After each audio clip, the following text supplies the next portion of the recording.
Therefore, without any further delay, we are going to start. Today, we will be learning about the regression part 1 and 2.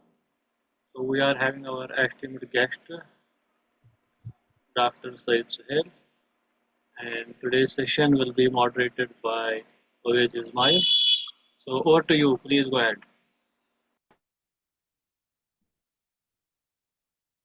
Thank you, Dr. Firdaus. Good evening to everyone. A very warm welcome to all. On behalf of Jindal Center for Global South, Jammu and Kashmir Economic Association and Global Research Foundation, I, OWAIS Ismail, delighted to welcome you all to day 2 of the 7-day online workshop on research methodology in econometrics.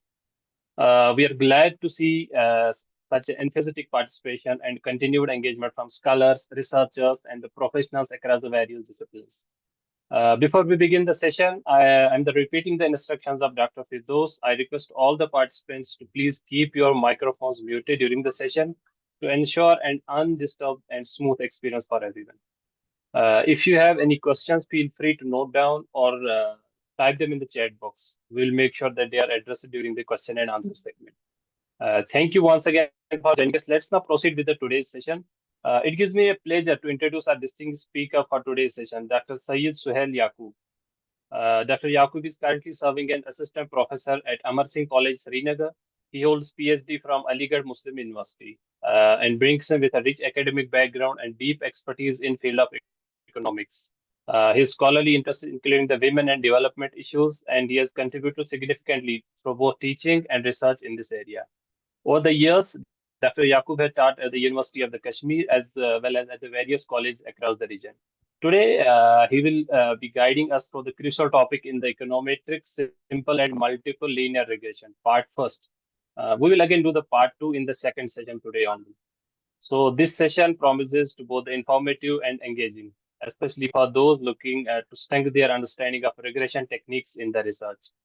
With that, I now invite Dr. SUHAIL to take over the session. Over to you, sir. Yeah, thank you so much, Dr. Firdaus and Dr. OWAIS Ahmed. Hello and good afternoon to everyone. I will start by sharing the screen. आप थोड़ा सा मुझे इसको allow करिए, please.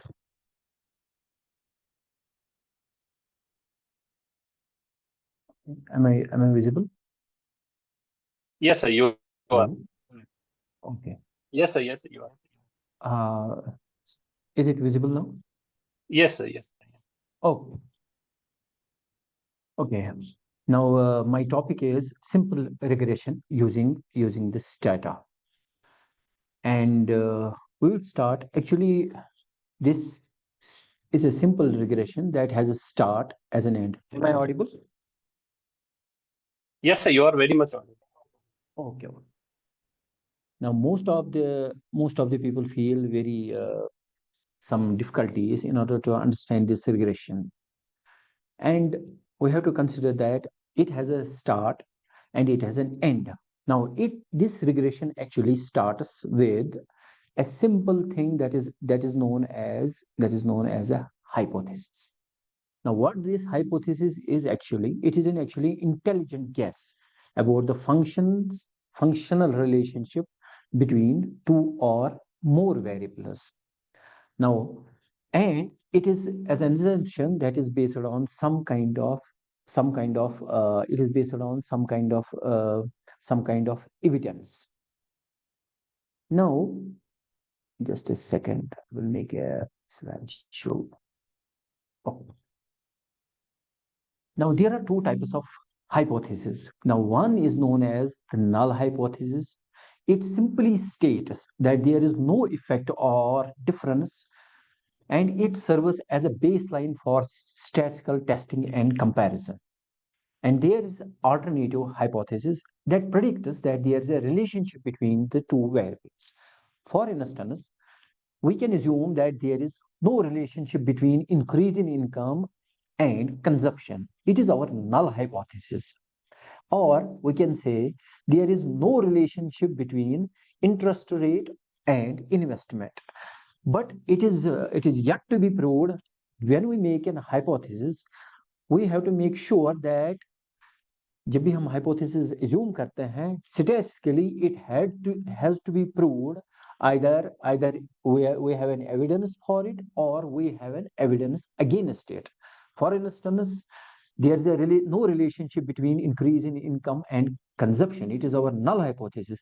Now, if the evidence comes that there is a relationship between increase in income and consumption, now when we make a hypothesis, we have to assume that we have to find some evidence that shows that the null hypothesis exists, or we have a support for null hypothesis, or we do not have the support for null hypothesis. Now, there can be two types of relationships. Now, one is the positive relationship, meaning when the variables move in the same direction. For instance, a simple case is there. Let us suppose the temperature will actually rise. The demand for the ice creams will actually arise. Therefore, there will be some positive relationship. And there's another type of relationship which is known as the negative relationship, where the variables actually move in opposite directions. For instance, the demand for the winter clothing will actually decline with the increase in the temperatures. This is known as the negative relationship. Slides are you? Am I slides? Yes, sir. Yes, sir. Yes, are you sir. able to? Yes, sir. Yes, sir. Okay. Okay. Yes, sir. We are able. Now, when we make a relationship, when we suggest that there is a relationship between the two variables, now one variable is known as an independent variable.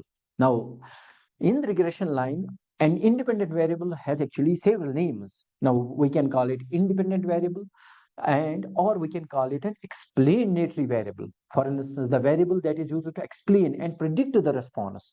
For instance, with the rise in temperatures, the response will be on the demand for the ice creams. Now, this independent variable is also known as the explanatory variables. It is sometimes called an independent variable because it is independent of the other variable. And there is another variable which is known as the dependent variable. And sometimes it is called a response variable. And it is also called a dependent variable because it depends upon the another variables. Now, this functional relationship जो आपके screen पर आ रही है, this is actually a whole set of regression line. Now, see, here are two types of variables. One is x, another is y, and there is a, b, and e. This is what is called a regression line. Now here, y is an dependent variable, a is a constant, b is known as the slope, and x is known as the independent variable. But here we have actually added e, which is known as this error term. Now I will explain this error term in the next stage. But there is a difference between a mathematical equation or a statistical equation, which is also known as the regression line. Now check this slide. A mathematical equation will look like the first one: y is equal to a plus b of x.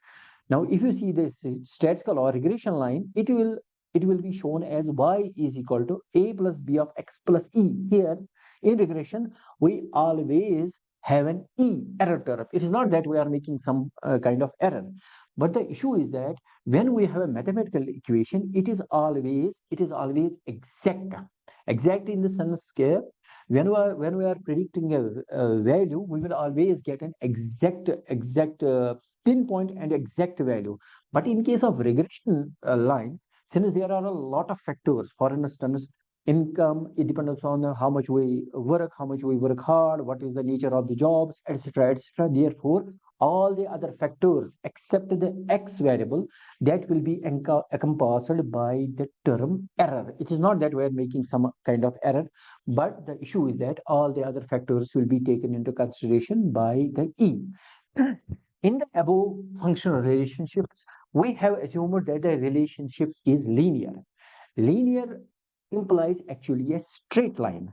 Further, this regression line does not explain the causation. Causation in the sense that we cannot say whether the income will determine the consumption or the consumption will determine the income. See, this is a graphical shape of a regression line. If you see the point is that when we are drawing a line, it is known as the positive curve. But see, there's a difference is that these pointers do not always fall on this line, or we have this type of regression line, which is known as the negative regression line, and we are assuming that there's a linear functional relationship between two variables.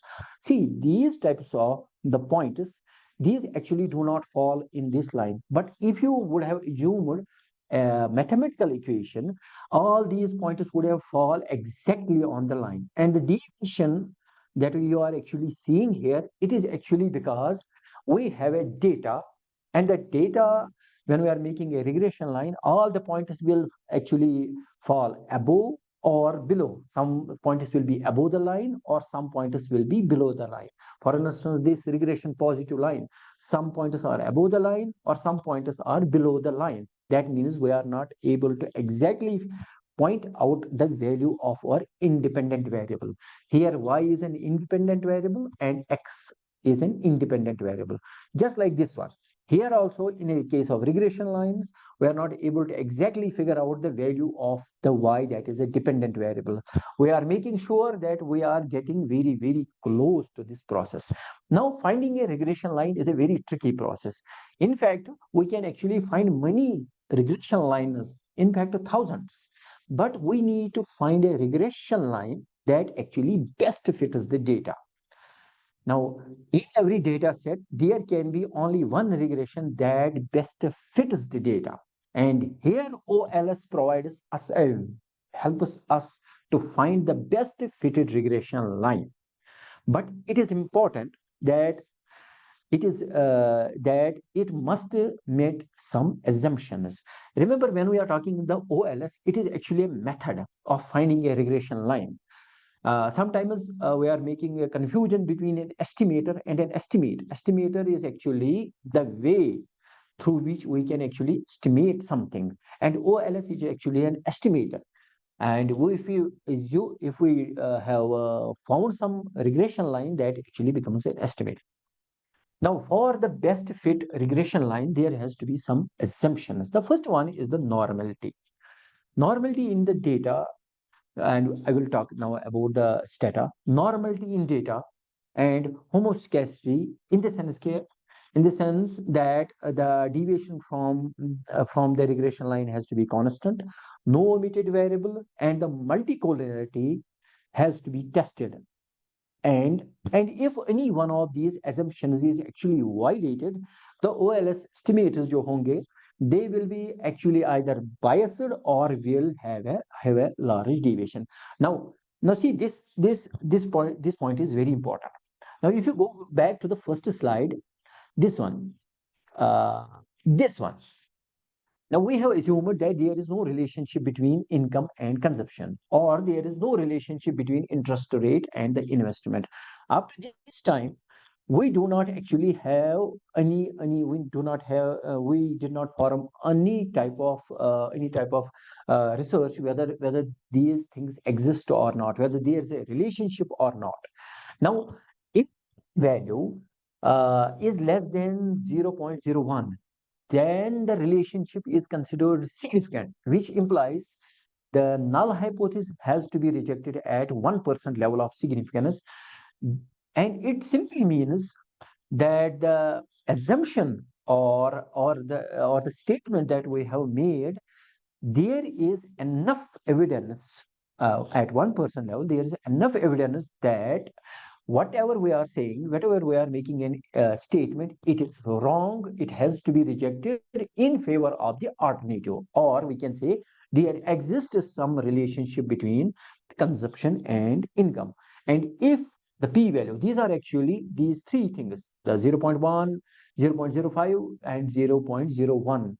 And these are considered traditional p-values, where we actually rejected the null hypothesis in case of alternative hypothesis.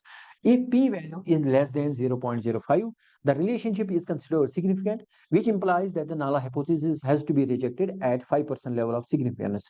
Now, make sure when we are making, when we are rejecting the null hypothesis, there may be error that we are making some error that null hypothesis has to be accepted, but we are making some errors in favor of null, in favor of alternative hypothesis. If p is less than 0.1, that means the relationship is considered significant, which means that the null hypothesis has to be rejected at 10% level of significance. Now, thank you. I will go and check with the stat. I will tell you how actually we are doing it. See, this is actually stata. Is this stata screen available? Yes, sir, it is visible. Okay. Now see, this one is important.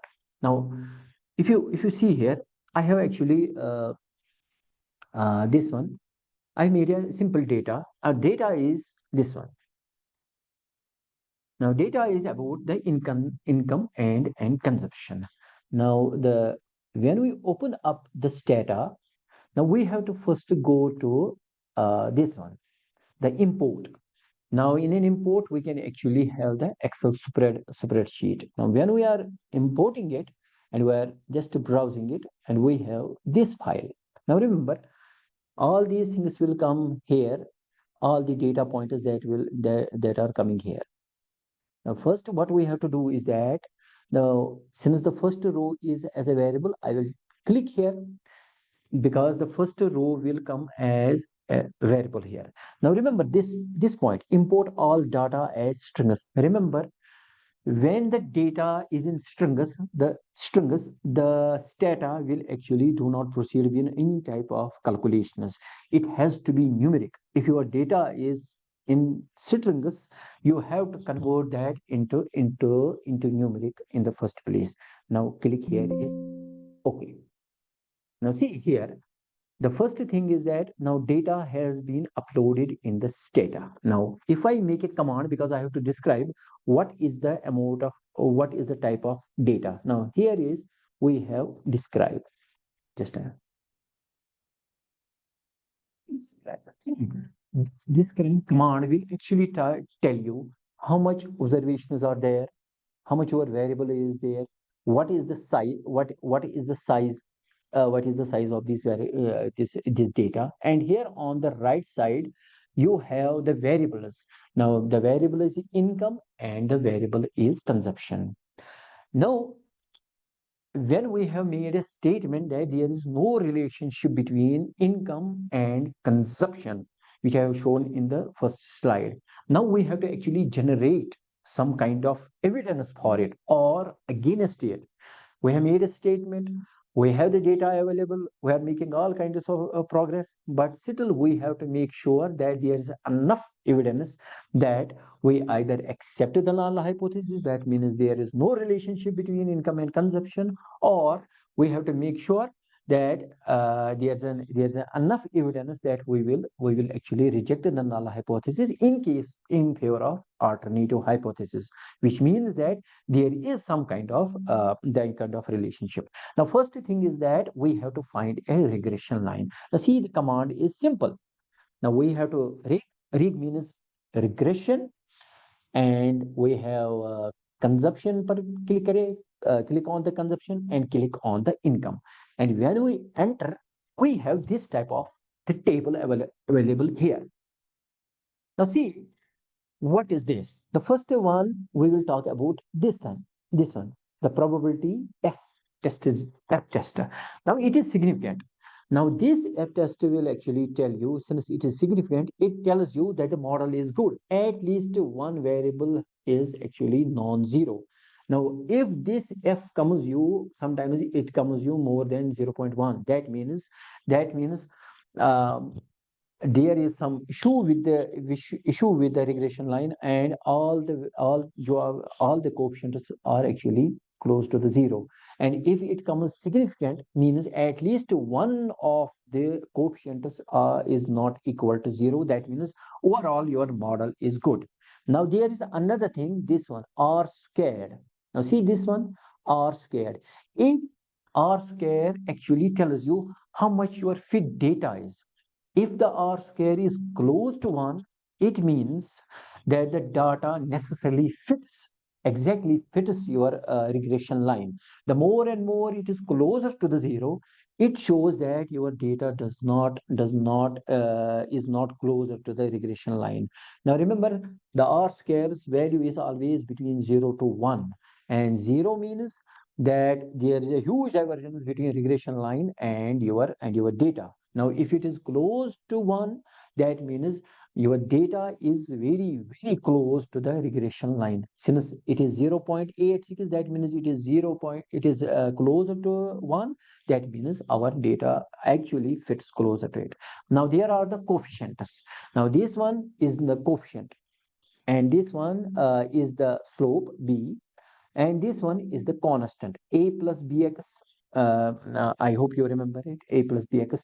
See this p ratio is also important. See, here is 0.00, 0.00. It means these, since the value is less than 0.01, that means these coefficients are significant at 1% level of significance. But it is important that when you find the regression line, obviously whatever data you have, you will always find some kind of regression line. But I told you that whenever we have a regression line, we must make sure that all our assumptions are met. Until and unless our assumptions are not met, we cannot say actually this regression better fits the data. There may be some kind of bias, there may be some kind of more dispersion, etc., etc. Therefore, we have to actually make sure that all assumptions are met. Until and unless these are not met, we cannot say that we have actually find the best fitted regression line. Now this one, although the coefficients are very very significant at 1%, therefore we cannot assume here that we have found the we have actually found the regression line. See what we have to do. We have to find some tests. Now the first one is the normality test. Now the command is sktst. SKTST is a normality test, and you have to just find the income and consumption, and okay. See here, it will tell you whether your data is normal or not. Now see the skewness, and if you remember the statistical things, there is always the normal data. It's just like that's like a inverted U shaped. Now see, this one is having the Kurto's skewness is 0.40, that means above 0.10, that means we can assume that the data is normal. See here also as well, 0.009, and here the probability is 0.69. Since it is greater than 0.10, we can assume that our data is normal. But if you actually see here the consumption data, see this actually follows down to 0. It is less than 0.05. That means the consumption data is actually not normal. But jointly, if you see that it is actually greater than 0.0, since here is 0.06, we can assume that it is greater than 0.05, and we can assume jointly our data is actually normal. We can actually proceed to more and more tests. We have to make sure that our data is actually normal. Until and unless if we find any kind of regression line, अगर हमारे पास normal data nahi hoga, we have to make sure that we have to first make it normal. Now there, since we have assumed that there is some kind of normality in our data, we can actually proceed to more and more tests. Now another test is a test. See what the Hill test is. The constant variance. The test. It is another thing that we have to actually make sure. Now the heat test is actually the data that test that is known as Brovich-Pagan test. It tells you whether the dispersion around the regression is constant or not. If it is not constant, then we have some issues in the sense that either our coefficients will not be exact, there will be bias, or there will be there will be more dispersion around on the mean. Now see here, when we are making that there is some kind of heterogeneity, but still the data tells us this probability, tells us it is greater than 0.0.92, which implies that our data that is available to us, it actually does one thing, it actually is homosceding, in the sense that we can actually proceed. Now settle here, we are actually trying to figure out whenever what we have actually found this one, whether it is good or not, whether it is to be believed or not. Because whenever you have any type of data that is available, आप strata में या कहीं भी इसमें रख सकते हैं और वहां पर आपको रिग्रेशन आएगी ही आएगी, whatever. But we have to actually make sure that whatever the data we have and whatever the regression we have to make sure that it is the best fitted regression line, and we have to make the tests as well. Now there is another test. Oh, just a second.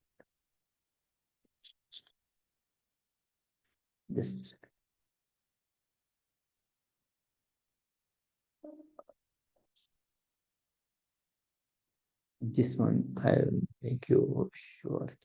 This one. Now this the normality test is there. We have found that the data is overall it is normal. Homoscedasty test, we have made it, because I have told you that whenever we are finding some kind of regression line, we have to make sure that these things are met. The first one is met, the second one is met. Now there is some kind of omitted variable. Remember, when we are actually making a regression line, sometimes we actually miss some very important variable that has a significant impact on the dependent variable. And for that we actually have to make sure that we actually form a test that no important this variable is actually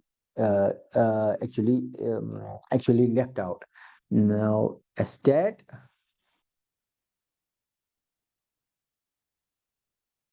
Now see here. Now this one is known as Rama test. Now see here what is happening here. Now it is very significant. Significant in the sense that we have made assumed that model has no omitted variable. Just check this hypothesis around here. The model has no omitted variable. That means the important variable. Now when we are figuring out that our p value is very significant.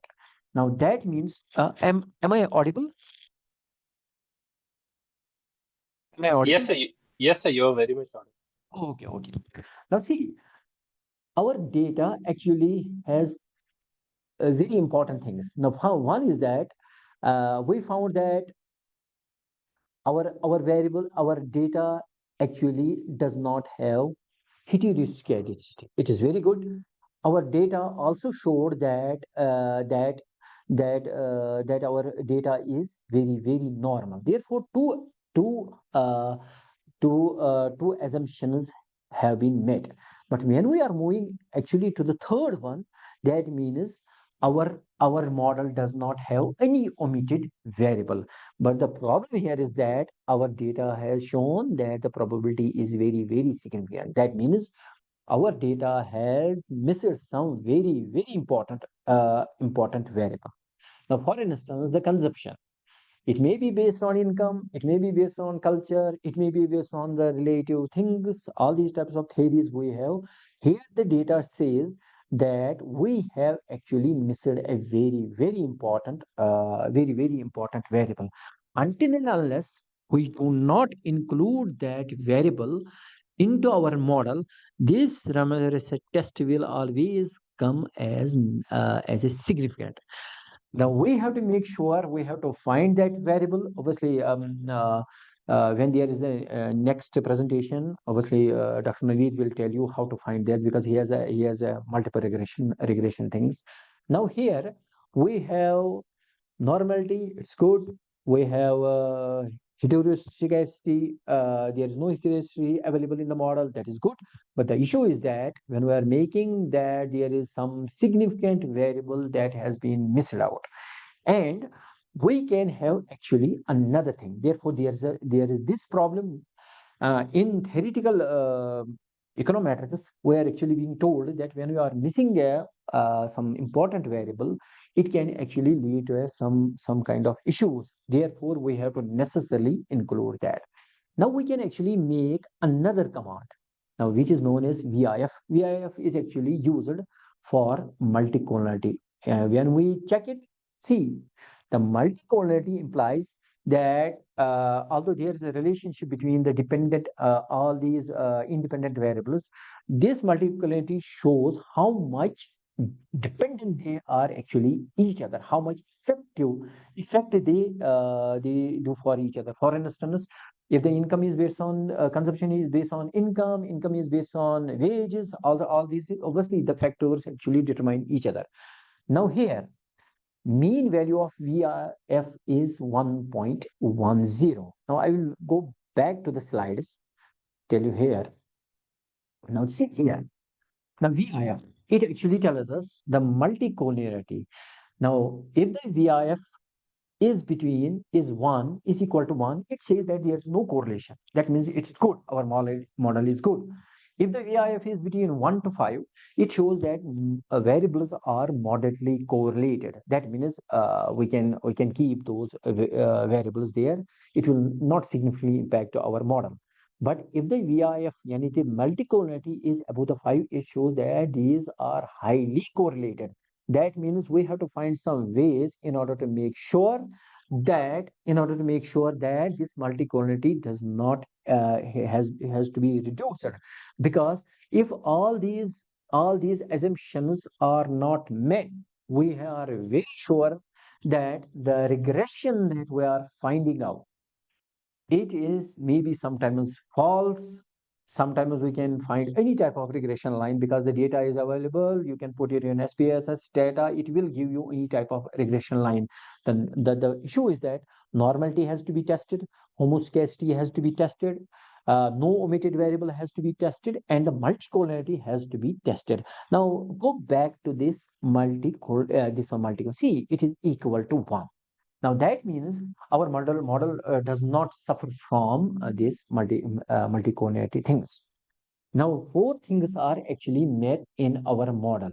Now model is that this one, income, it is highly significant, it is constant. Obviously it is highly significant. We have to actually check these constant, whether these constant are in line with our theoretical analysis or not. Sometimes the students usually do, they go for the regression without thinking that whether our coefficients are in line with the theory or not. Then our models show these types of tests. Remember, when we are making a normality test, you have to just say, write it SK, TST, all the variables you have, whatever the type of variables you have, and you can actually find the normality test. And we have the another heteroscedasticity test, and you have to just, when you are drawing the regression, the first make sure to draw the regression. Then it is HETTEST, just like this. Data is not so difficult. Now, when we are making a no omitted variable test, we have to make sure stat OVTEST.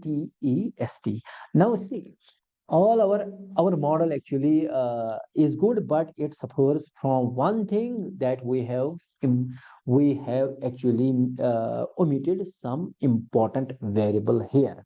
Now, if we are actually, since our regression is actually only on 2 variables, consumption and the income, when obviously we would have missed some very important variable in this model. Therefore, when we are moving to some multiple regression, at that time, obviously we will include that variable as well. Now, sometimes we have to actually generate some kind of variables. For instance, you can just say gen time is equal to n. and you have actually the time variable actually here. You can actually generate any kind of variable by using this command, gen time and is equal to hyphen and raise power n. And furthermore, remember this model has actually one more important issue is that maybe consumption is actually consumption is dependent on the time lags as well. At that time we have to actually make sure that we are using the income from 2001, for instance this time is 2025. We have to make sure that maybe we have missed some lagged variables. At that time lagged variables we have to actually make another test that is known as DW Watson test, which will actually tell us that maybe the error terms are related to each other. For instance, T set time. That means now we have generated a time variable, maybe a lagged variable here, so that we can actually find a Darwin Watson test. Now this way you can actually you can actually do the research whether your regression is good or not. You can find a regression line, but you have to make sure that your model is overall good, this one. And you have to make sure that R square is at least above 70, 0.70. That will tell you that your model is very good. Now, this adjusted R square will tell you actually if we include one more variable, what will happen to our R square. Whether if the adjusted R square will come down, it means that the variable is not so much important. If it will go up, that means it is very important. Now you have to check the T's here. T, whether it is significant or not, whether the constant is significant or not, whether your coefficients are very good. Maybe sometimes it may come negative, sometimes it may come positive. You have to actually make sure that all these things are in line with the theoretical analysis. Then we have to make the data sets, and we can actually say that we have found a good regression line. But here in this model, we are actually having some problem that we have omitted some important variable. Now this one we will actually move this one. This one is very important. You can actually take the photography of this one. This one's SK test, test, omitted variables, stat OVST, and multi-collinearity. And thank you.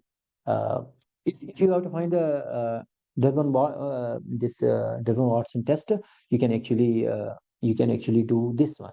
Okay, state.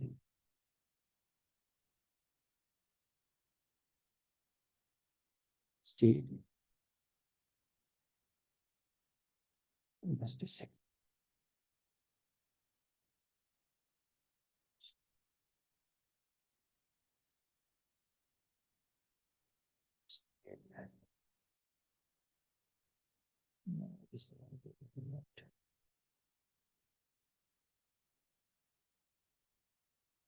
First I have to make sure this one. No, first I have to reset this.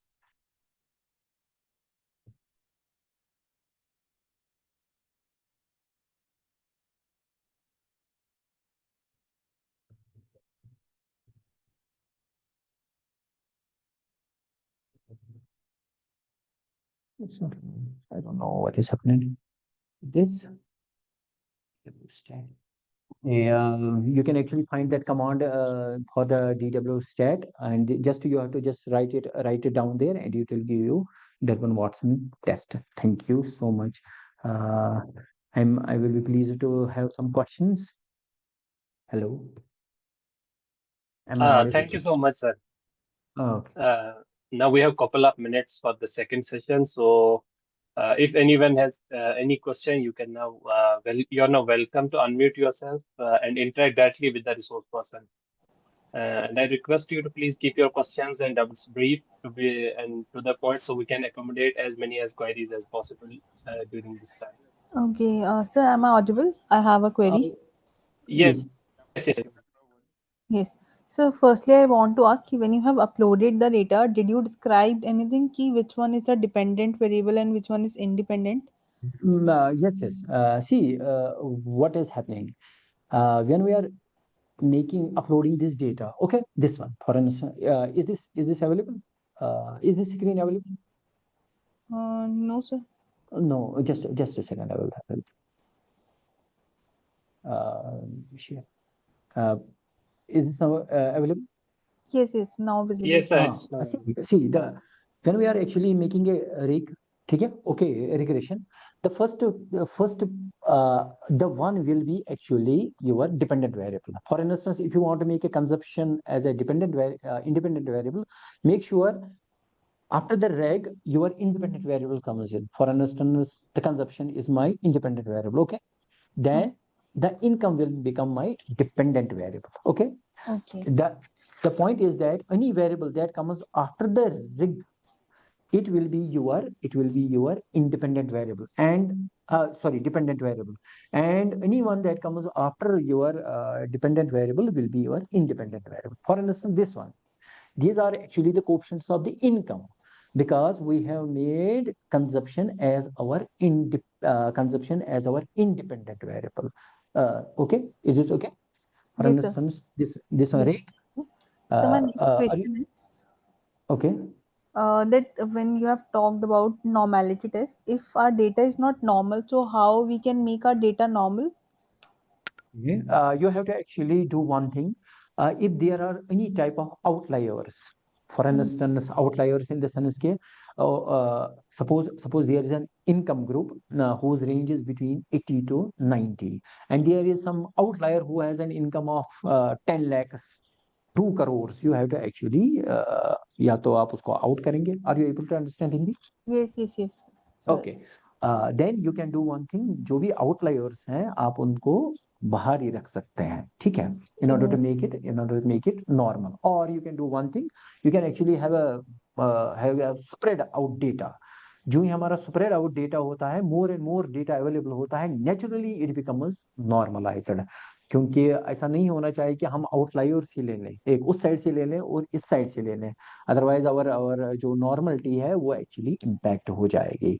One thing is that you can remove the outliers. Outliers से कोई important significant impact नहीं पड़ता है. You have to just make sure that the divergence between the data is not so much. Okay. okay, और sir. collect the more and more data, it will become normalized. और जो ही normalize आ जाएगा, जो आपका skate test आएगा वो आपका normal आ जाएगा. अगर जॉइंट ही नॉर्मल आ गया, for instance the hair, just Hello, myself Dr. जी जी Hello, जी. hello. For Myself instance, Dr. Please this one test here, histogram test. Hello. Hello, histogram test, sir. Please do the histogram test.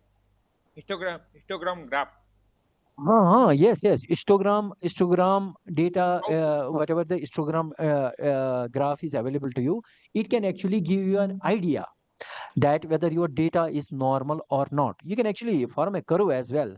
But since the test is available here, you can just without making all these types of histograms, it will actually tell you whether your data is normal or not. You can actually make the histogram as well. Please make graph, sir. Histogram graph in data. How to make? Hello, this one graphic is. This one is histogram. Okay. Okay. Hello. Okay, this one is the data statistics, then the graphics around here. For instance, this one, you can check the file, edit, data, graphics, and graphics in, you can actually make a scatter line as well. You can make a date bar chart, you can make a dot chart, and here is a histogram. Can you click, sir, This please? one. This one, huh? Okay. This one, okay? You can actually make it here. Not normal distribution. Okay, one time more. One time is out, sir, but data is not normally distributed. Yes, the data is not normal distributed. See here, I told you that whenever we are making a consumption here, see our data is actually p value is 0.01. That means our data is not normally distributed. But jointly, see here, the joint data actually shows that it is greater than 0.05, and you can actually manage that it is very good because the cortices is normally distributed in both ways. Skewness is normally distributed, and jointly actually our it is normally distributed. And if our probability is greater than 0.05, we can actually take it. Okay, it's normally distributed over time. Jointly, we have to see it jointly. We have to see it individually as well. If jointly it is very good, we can actually take it. Okay. Okay, sir. Okay, sir. Thank you, sir. If data is histogram is not sufficient, you go to the SK test. Yes. Okay, Yes, sir. SK test, because you have to actually see it here. For instance, 4 things are actually coming, that skewness is good, kurtosis is good, consumption also kurtosis shows very, very good. Jointly, they are also very good. See here, this one, what I am taking about the consumption is that when it is greater than 0.05, because here now the probability is 0.06, and we can say that, okay, we can actually proceed with it, because every time you actually make a normal test, your data will not be normalized anytime. Okay, and when it is greater than conventionally 0.05, we say we proceed with this thing. Okay. Okay, sir. For instance, when we are making a regression line, it cannot always be the perfect one. Okay, we can proceed. We can just leave these little things out. Hello. Yeah, good evening, sir. Hello. Hello, am I audible? Yes. Yes, you're very much audible. Please. Okay, sir, actually, I just wanted to know if the assumptions of regression are not met, then Okay. can we still use regression? If it is not normal, it is not met. I am telling you, for instance, our this one was not met. For instance, we have some omitted some important variable around here. I don't know why this one. Okay. Are you able to understand Hindi? Yes, sir. Yes, sir. Yes. Okay अगर हमने कोई variable omit किया है ना, तो हमें दूसरा variable include करना पड़ेगा, and that becomes our multi variable regression line. At that time we can still use the regression, but the multiple one, we have to make sure that whenever we are doing something, if we are omitting the variable, we have to include it, and there may be some more issues. When you are including more and variables, there may be some impact on your multicollinearity as well. We can make it, there is no issue as well, but we have to make sure at least we get closer to finding the best thing we have available. Okay, now this one will be taken in the next session. Dr. Naveed will talk about the multivariable regression line. If something is missed out here, we can actually take it to the multiple regression line. I'm just talking about the only 2 variables around here. Okay, because there will be some problems with the 2 variables. Okay. Okay, sir. In case of large data sets, normally they are scattered, so the normality test is generally not met. So in that case, can we not use regression? Yes. In case of large data sets, like if I Okay. talk about panel regression or panel data sets, so in such cases, normality is not met. So in such a situation, can we not use regression, or are there any alternatives to regression? No, I don't have any idea about the panel data. Okay. Hello. Yes. Hello? So I want to jump here. We are today understanding basics of regression. Okay, OLS. And OLS we cannot use unless and until we are following all the assumptions. Okay. So panel, there are experts. They will keep your questions for those topics only. So here we Yes, are sure. But discussing. actually, sir, I was just asking about the normality. If normality is not met, then If can we not normality use is not, regression? yes, if normality is not met, then there are various techniques through which we have to make sure that our data is normal. Then again, it depends upon what type of data you are having. Is it cross-sectional, is it time series, or it is Yes. panel? And all these data sets, they are having different techniques to deal. Like in time series, we are, for example, we have normality issue, we can take a log form. Right? There are many Yes, techniques. It's a very big question. So keep your question for the panel session only. Today here we are learning about basic regression. And basic regression we cannot run. We can run on software, but in research paper you cannot run it if you are not following the assumptions. And editors, if you are going to publish your paper, editors will ask you for data file. They will run all these commands with one click. So you cannot cheat it. So therefore, to learn the basics, this session is that we have to follow all the assumptions properly. Okay, then there are questions which Dr. Naveed is going to take care. Sorry for inconvenience. Okay. Dr. Suhail, there are some queries in the chat box. Sir, may I One ask query. one question? Yes, please. It's a very basic question. What do you mean by the size of the data? Like you were showing the variables, there are two variables. Observations were there. What do you mean by the size of the data? It was showing 290, and that's data. Okay.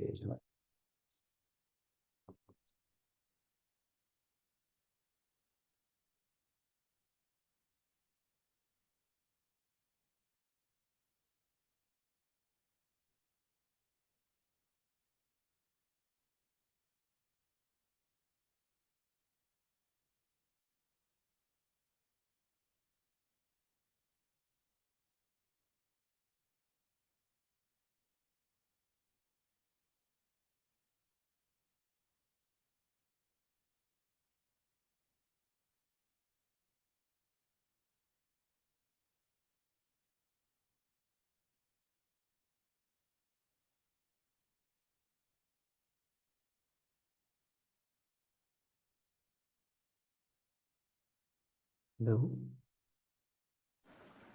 Hello.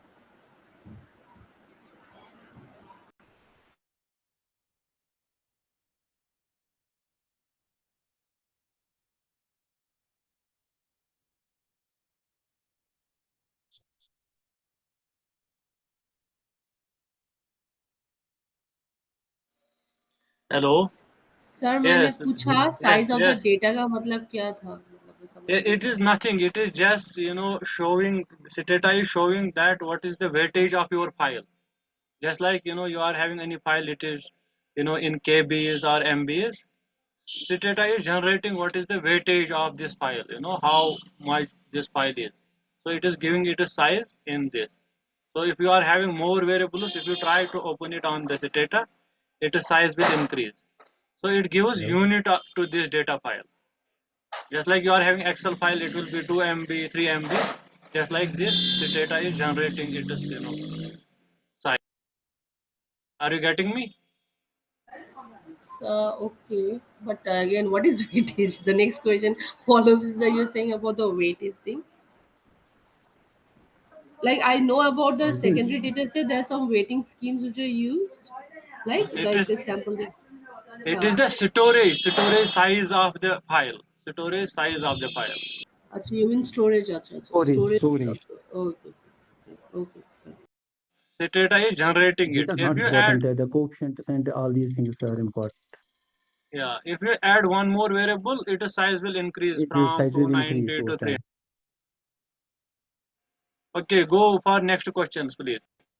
Dr. Suhail, there is a question in the query from Bilal Wani. Does null hypothesis means there is no relation, or it means there is no difference between the relation that theory is arguing and the one that we are going to assume? Please clarify. What it is? That it Does is about null null hypothesis hypothesis? means null hypothesis means there is no relation, or it means there is no difference between the relation that theories are arguing and the one that we are going to assume? See, when we are actually making a null hypothesis, we are making a statement that there is no relationship between the two variables. Otherwise, if we are finding the difference between the two groups, for instance, we are making sure that income of one group and we are giving income to the another group, the consumption will increase by the same amount. That is between the groups. That is difference between the groups. But when we are making it, there is no relationship between the variables. We have to actually find the evidence for it. And still, we can actually run into errors, which is known as type 1 error or type 2 errors, type 2 error. Therefore, when we are finding the evidence, we are still keeping the room that sometimes may be wrong, sometimes we may be correct about our decision. Now, null hypothesis implies that there is no relationship. We are making a statement, we have to find the evidence for it. And if we have evidence that is based on data, we are not still, we can actually run into various types of errors, which is type 1 error or type 2 error. That we can have the data, जब हम data set लेते हैं, we can actually give the evidence for it, but there may be some kind of errors we are actually making. That is known as type 1 error and type 2 errors. Sir, we have to conclude the session by 7:30, so we will take just 1 or 2 questions. Another question is from the Kiran Kumari. What to do if any of the assumption doesn't meet, like that data is not normal or there is heteroscale? It will be actually what I am saying, that if we are missing some assumption, we have to actually make sure that these assumptions are actually met, and these will be actually taken by the multivariate regression line. I'm keeping it as a simple regression line because otherwise there will be collision between whatever the next resource person will tell you about what we have to do at that time, because there is a theoretical analysis how to proceed if the things are not met. That is why I'm keeping it for the next resource person. I'm strictly following this one. Sir, I have one question. Yes, please ask. Yes, sir, for the command for regression, you have given command regression, then consumption, and then income. As you told, consumption is our dependent variable, whereas income will be our independent variable. Whereas for normality, you have given the command SK test, then you have given income and then No, consumption. okay. That whenever giving a command, it will actually tell you about the various variables, individual. अगर आप उसमें पहले income रखेंगे और दूसरे में consumption, उससे कोई फर्क नहीं पड़ेगा. It will tell you the normality about the individual. That will not affect anything. But the regression line, आपको पहले कंजप्शन रखनी है और सेकंड इनकम रखनी है. इसके test, normality test, you can do anything. You can put one here or here, it will not do any उसमें कोई डाइवर्जेंस नहीं आएगी. It tells you simply individual data कहाँ से आ रहा है. It does not matter. It's simply a case of कि वहाँ कहाँ क्या कर रहा है. Okay. Okay. Thank you. Okay. Okay. Dr. Manisha Raj has raised her hand. Please ask question if you have it. I have a question that when sir was showing the slide of the regression line, simple regression line, we had that error term, right? So I just wanted to know that when we are talking about simple regression, how impactful would be the error term? Yes, it is. Yes, sir. Please go ahead. Okay. See, when we are talking the estimation of the error term, it is very significant because जो हमने actually वो omitted variable देखा आपने कि हमने कहीं पर miss out कर दिया है. Because error term will actually take into consideration every other fact that has not been included in the model. And जो ही हम ज़्यादा variables लेंगे, हमारी error term बहुत कम आएगी. Now, most we are moving, if we are removing some very important variable. For instance, this consumption may depend upon the lagged variable as well, lagged consumption as well. It will figure out in the error term. Therefore, it is very significant. If it is very high, therefore it will show that something has been missed out. And over time, error term that is become important, because here we have taken only case of income, effect of income on consumption. But when all the other factors are actually left out, all those factors actually club into our error term. Okay. That is the significant. Thank you, sir. Thank you for. Okay. Thank you. One more question, sir. Hello. Okay. Hello. Please speak loudly. Your voice is not very clear. Okay. Gigi. Sir, what is the difference between SATA and SPSS for the basic regression model? I have myself used this. कभी ये होता है कि SPSS usually जो होता है For instance, this is used usually for the secondary data. SPS usually is used for जो primary data होता है, ठीक है? In the next round, your resource person is showing some models, I guess, through the use of SPSS. I cannot move into that. Sir, time series data is sufficient for this data, or Excuse me. There are different softwares. Softwares has nothing to do there can with be analysis. anything. Okay, you can do time series analysis in Excel. Excel as well. You can do in panel also. So But make sure SPSS to use is only for one. social sciences. Yes, SPSS is for social Yes. sciences. Where Stata is advanced software. Advanced it can software. take millions of observations. The limitation of SPSS is it cannot take millions of observations.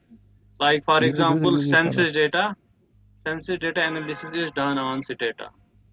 And more advanced software is R, which can take crores and crores, more than millions. So therefore, these are softwares. They are having their strength. Okay. Make sure to use only one. Thank you. Make sure you only use one. Sir, we are running out of the time, so there are many queries in the chat box. So we will try to we will share the contact of the resource persons in the group. So if anyone has any query, Okay, you can directly connect with the resource person, because we have to start the another session. Yes. So thank you so much, Dr. Suhail, for delivering thank you such so an much. insightful and engaging session. I Your am very clarity delightful that of explanations has truly enriched this workshop and provided the participants with strong conceptual foundation in regression techniques. Thank you once again for your valuable time and contribution, sir. thank you. I congratulate the participants as well. वो बहुत ही अच्छे थे और बहुत भी questions पूछे उन्होंने. I thank you all and best of luck for the next session. Okay. Thank you so much. Thank you so much, sir. Thank you. Okay, can I leave? Yes, sir, you can. Yes, sir. Okay. Thank you so much. So participants, we now begin the second session of day 2. As you know, today's schedule includes 2 enriching sessions, and we thank you for your contingent engagement. It's my pleasure to introduce our second speaker and active member of Jammu Economic Association for today's second session, Dr. Naveed Ahmad Lone. Dr. Lone is currently serving as Assistant Professor of Economics in Department of Higher Education, Jammu and Kashmir. He is from Baba Saheb Bhimrao Ambedkar University, Central University, Lucknow. Dr. Lone's primary research interests is monetary economics, social development, and Islamic finance. He has published a dozen research papers in reputed national and international journals. He has also completed an ICSSR-funded research project on financial inclusion. Notably, he serves as an editor for various international journals. Is also member of the board of studies for UG, PG, IG programs across the various universities, and has contributed to the curriculum development under NEP 2020. In this session, Dr. Lone will take up us through the simple and multiple linear regression part second, continuing the foundational work from the previous sessions that we have and diving deeper into its applications and interpretations. We are honored to have with us today. With that, I now hand over the session to Dr. Naveed. Over to you, sir. Thank you, OWAIS Ismail Sam. This is really an honor and pleasure for me to share some of the thoughts with the participants regarding the already discussed topic by Dr. SUHAIL YAQOOB. Although the challenge in this very presentation is a major portion of the presentation had been covered by Dr. SUHAIL, and second, more important challenge is participants are already in this session from last more than 1 hour. So it becomes a bit hectic to have such a long session of almost more than 2 hours. But I will try my best to handle the session in such a way that we can learn something. And at the outset, I would like to share with you that when I joined this session, some 5 to 10 minutes before, some of the queries has been raised at some of the participants And that gives me an idea how to start this presentation. And one of the participants, I think that was Shankar, if I am right, he was asking regarding the SPSS and Stata. And Dr. Firdaus rightly answered that what I have seen from last few years, almost 5 to 10 years, we are in an era of what we call the softwareization. And unfortunately, we have forgotten the methodological base, methodological issues, theoretical base, and based on softwareization, because what these softwares and computers have, garbage in and garbage out, as long as we don't have theoretical understanding. That is why before proceeding or before going ahead with any of the technique, any of the software, any of the analysis, we must have basic theoretical understanding of the subject, basic methodological confirmation, then only we can understand what is right and what is wrong. With regard to softwares, there is no issue. All the softwares, I personally, I'm of the opinion that if you're comfortable with MS Excel, that is far better than other softwares, because MS Excel, where you have to do some of the exercise manually. And when you are doing things manually, that gives you basically a feeling what data says, what is right, what is wrong, what different variables are, and how they are being interpreted. That is why before proceeding my presentation regarding the multiple regression analysis, I have some basic points to share with you. Let me share my screen.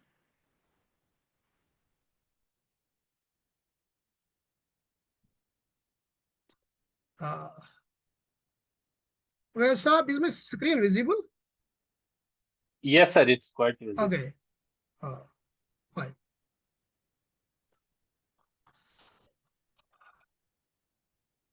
Let me share with you that my presentation is basically of two parts. One, I will give you a theoretical understanding of basic concepts that will help you to understand the basic methodological issues. And second part of the presentation is we will go on some hands-on training, because Dr. Firdaus may have already shared with you in the group that this second part will be on SPSS. And through SPSS, we come up with one of the basic model, multiple regression model, and then try to interpret the results. Fine. If you see this presentation where I have shown the test you choose depends upon the level of measurement. And level of measurement is with regard to data. As long as you are not well versed with data, because all the statistical analysis, all the statistical techniques are associated with data, because statistics by itself is the science of data. As in the first lecture, you may have gone through that when it comes to econometrics, this is basically the combination of theory, modeling, and then your data. Three things. What we, in simple words, say, it is theoretical economics, then mathematical models, and then the data. The combination of these three basically give us what we call the econometrics. And before proceeding or before estimating any of the model, either it is simple regression, either it is multiple regression, either it is the different types of regression models, which I will show you how many the types of regression models that you are going to face in your research or you are going to handle in your research. Basically, you must have the idea of data. What is data?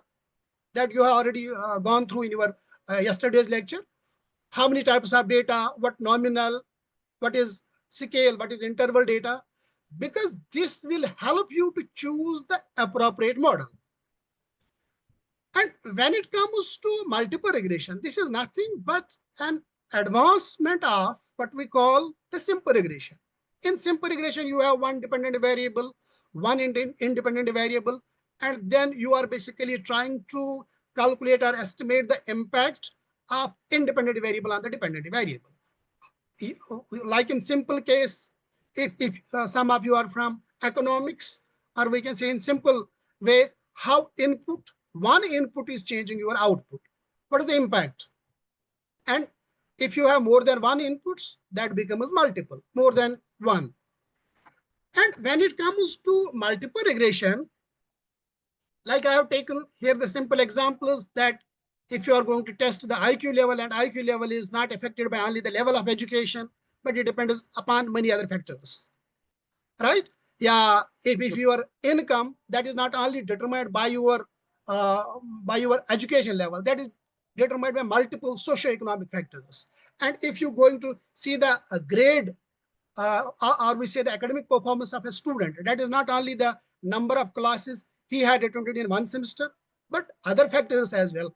His or her family background, his or her IQ level, his or her, what we say, the socioeconomic characters, his or her approach towards understanding the subject, and number of items that variables that are basically affecting the dependent variable. So when we conclude, what Dr. SUHAIL has basically explained is simple and multiple regression, that when it comes to simple regression, we simply take one dependent variable, and when it comes to multiple regression, it includes more than one independent variable.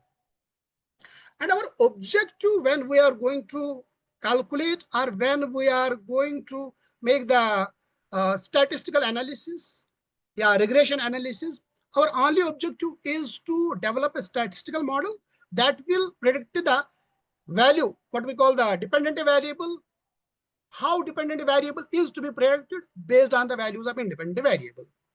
But while predicting this value, while calculating this model, while coming up with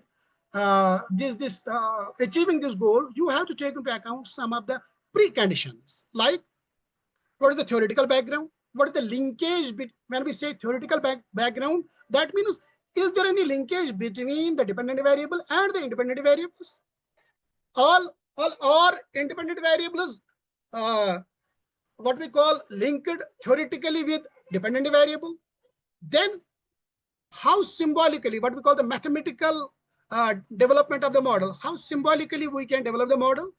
Then how data is to be collected, what type of data we are basically dealing, and then only we can come up with the what we call statistical estimations. Means you must have the idea of methodology of basic econometrics, theoretical foundation, mathematical development of the model, then data collection, and then only you can go with calculations. And when it comes to multiple regression, you have many multiple regression models, starting from linear, then goes to non-linear. And in linear, you have again linear, dummy, interconnection. We are not going to deal with all these because from my personal experience, a 1 week workshop must be on simple regression model. Then only we can discuss all these models. But here I will try my best to explain the simple regression model. Then you can go ahead with other models, if not by yourself, but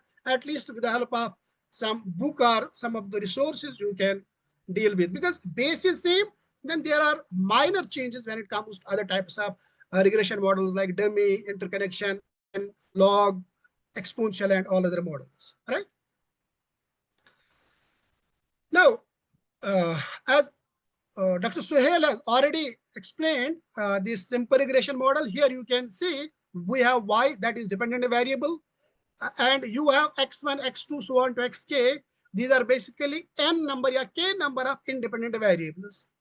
Here in simple regression, there is only one independent variable, but in case of multiple regression, there are more than one independent variables. And again, assumptions may have already been covered by the Dr. SUHAIL. I'm not going to deal with this again, because when we go to practical part, there I will try to explain the assumption that is basically associated, especially associated with the cross-sectional data that already you have covered in, yes, maybe covered in yesterday's lecture. It is a simple idea that a dependent variable is number of children, that is dependent variable, and independent variable is education and family income. This is a simple multiple regression model with two independent variables affecting the one dependent variable, and both are are to be calculated. Now we can say the number of children in a family. How many number of children, on what factors the number of children in a family depend? Education level, family income. There may be one more variable, that is socioeconomic characters. There may be one more factor, that is a religious factor. What and what not? You can add a number of variables. But when we go to practical part, I will tell you why are we in such a position that we can incorporate n number of elements, more than 2, 3, what we call the variables, independent variables, or we are supposed to restrict to somewhere. That I will let you know once we go to the practical part. Hypothesis testing and all that had been covered by Dr. SUHAIL. Let me go to practical part. Yes, one thing I can tell you, I think Dr. SUHAIL may have shown you the regression line when it comes to simple linear regression. There we can show, we can say an idealistic regression line by simply drawing a regression line. And the problem with geometrical representation of the data becomes problematic when you have more than 2 variables. That means what we are dealing with two-dimensional frameworks generally, but when it is more than when we have more than 2 variables, generally the multiple regression case, we are facing the problem of what we call the dimensional problem. That is why mathematics or mathematical economics, mathematical modeling has the beauty that it caters n number of variables, that we don't have the problem of what we call this dimensional problem. That is one of the limitation that we face while we are dealing with this multiple regression. So before going ahead with theoretical background, I would like to go directly into SPSS. Then I will let you how to calculate multiple regression and explain one by one the result that will help you to set your models in your research, and then accordingly you can interpret all those models. Right? There are some queries. Okay. Okay. Well, shall I share my screen, SPSS screen?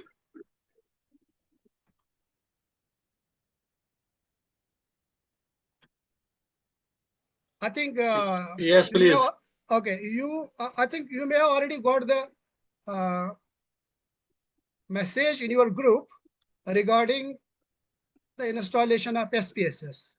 Those who have already installed may open your SPSS. We will go step by step, and then accordingly you can repeat that. If you face any problem, you will let me know. And one more important thing, that I haven't shared any Excel or data file in the group. The reason is we will go with the sample data set that is already pre-installed in the SPSS. That will help us basically to do exercise quickly, one. Number two, you all can repeat that very sample data set on all the models you are going to deal days ahead. That is why I have not shared any other data set that you are going to install. Simply, I will show you how that we can use the pre-installed data set in Excel, and we will do the multiple regression analysis in the same way. Just wait for a few seconds. SPSS is opening. Those who have already installed, may please open your SPSS. Go to home page, and just few seconds. It takes a few months. Yeah. So you have to share the SPSS screen. Yeah. Let me share SPSS screen. SPSS. Is this visible? Yes, sir. It's visible. Okay. Now, before proceeding, this SPSS screen is like your Excel. Okay, there is no major, difference between the two. Although there is variable view, data view, I'm not going to discuss it. I think majority of you maybe have been dealing with this. SPSS required login ID. We have already sent you a message in the group that please, those who have, they may please install. And those who have not installed yet, they may kindly follow the steps, note them, and then you can do it by yourself. If you face any problem after this workshop, you can approach me anytime. Now, I have already told you that we are going to do this exercise with the pre-installed data that is already with the SPSS, and the objective of that very pre-installed data is to do the exercise with the data sets that are with SPSS by itself. You have to simply go on File, Open Data, Open Data, and here you will see a dialog box come. Then you click here where it comes look in. You go and search in C file in your C drive. C drive. You click Windows C drive. C drive. Are you following me? Then go to Program Files. And in Program Files, you will see IBM.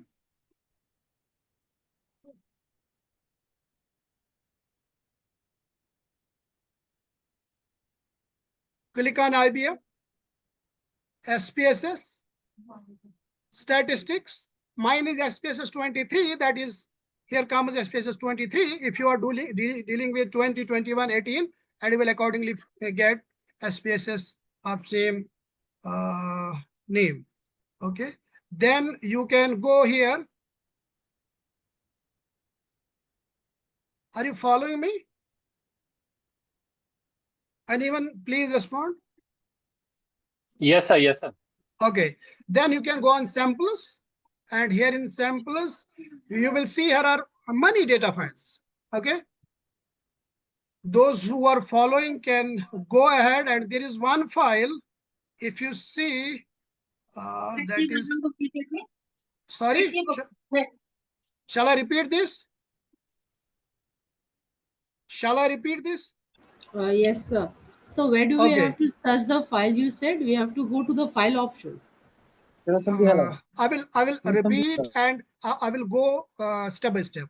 You simply click on File, then click on Open, then Data, and here you have to select your C drive that is in your PC. C drive you have to select. From C drive, click on Program Files, right? And in Program Files, within the Program Files, you will get IBM.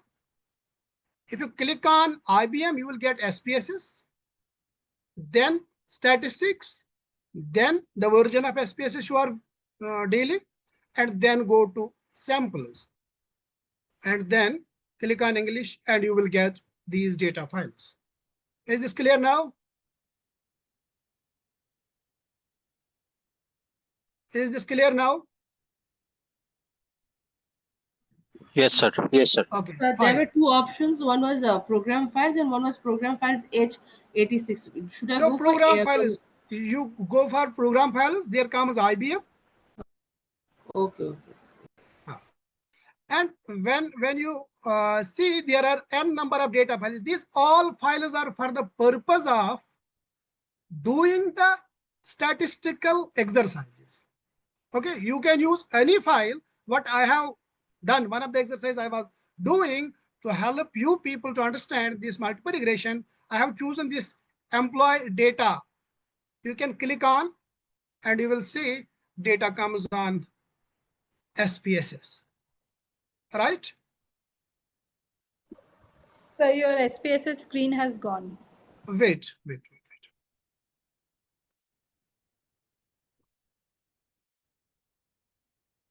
Is this okay now? Not yet. Yeah. Yes, it is visible now. Okay, fine. Yes. Let me know if anyone got this data set in their SPSS homepage. Yes, sir, we got it. Yes, sir. Right. If somebody is yet to get this one, he can note the point steps, and then later on he can do the exercise. And if he or she faces any problem, they can approach me anytime. This is the file, right? And if you see here, leaving aside this ID, you have variables: gender, date of birth, education, job category, salary. This is salary begin. That means the basic salary. Job time, from how many months he is working in the company, and previous experience, and that is basically minority with regard to religion. If you see, here data is of two types. One is categorical and one is nominal. And when we are dealing here in this multiple regression analysis, we basically go with the nominal data, not the categorical data. That means gender and minority. These are two categorical data variables. We are not going to deal with them. And here you have to take the note of this, that our problem is, or our objective is, the factors that determine the salary of an employee. That is this. Salary of employee is determined by education level, job category, basic salary, job time, what we call experience in the company, from how many months he is in the company, and previous experience, if he has any previous experience. Rest you have minority and gender. That is not going to, we are not going to take into account, because these are dichotomous variables, as I have already shown you in the initial slide, very first slide, that there you are supposed to go with, handle with different models. Then comes the date of birth. That is not our basically interest. Now our total variable, which we are going to take into account, independent variable, is education level affecting your salary? Is job category affecting salary? Is initial salary affecting your what we call current salary? This current salary. Is job time in the company affecting your salary? And is previous experience affecting your current salary? Right? These are dependent and independent variables. Is this clear?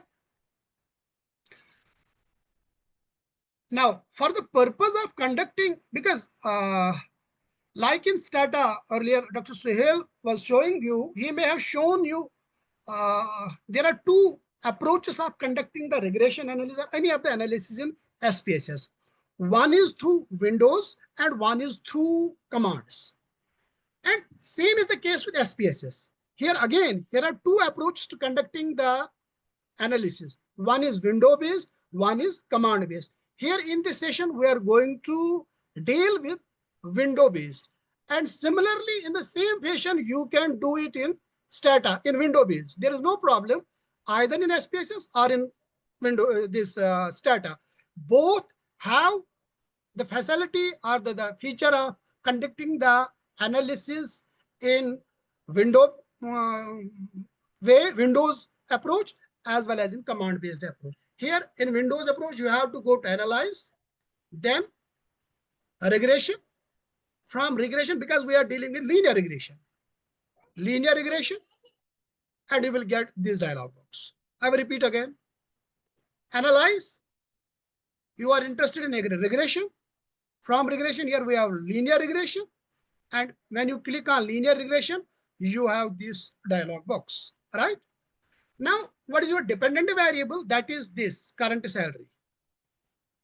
That is in the dependent variable. Your independent variable is education level, employee category, beginning salary, months hired, and previous experience. If we take only 4 variables, you can add other as well, because this job category is again categorical value.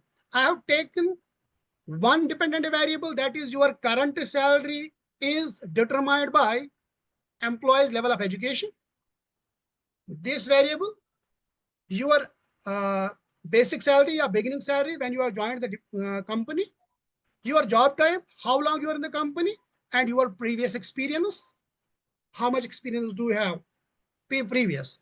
I have exempted 3 or rather 4 variables. One, your gender, your education, job category, and minority, because all the 3 are categorical, and this date of birth is not our interest. That is why I have not taken this. So I have taken 1 dependent and 4 independent variables. Then click on statistics.